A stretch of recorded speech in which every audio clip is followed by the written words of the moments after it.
Welcome back to You Heard It Here with Dr. Gary. This is Earwax Removal Vlog number 92.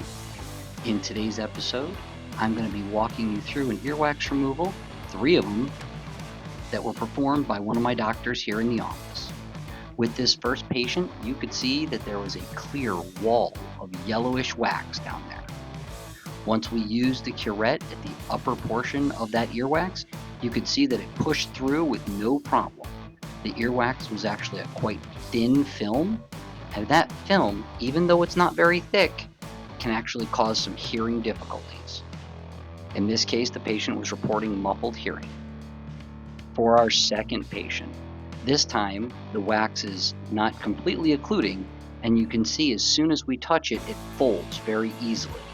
This tells us that the wax is very thin, like a layer of skin growing out from the ear canal wall.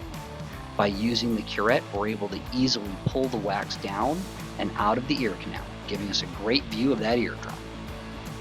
Our third patient, you can see a very different coloration of the wax. This coloration indicates that the wax has been in there for much longer.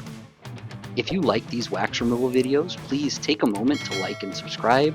It really does help to keep us motivated and putting out these wax removal videos. Our goal is education and entertainment. This is not medical advice. As we clean this earwax out, you could see it come out in a large chunk, and now when we look back down the ear canal, all we have to do is a little bit of cleanup along the sides of the ear canal as well as the floor of the ear canal. This has been You Heard It Here with Dr. Gary.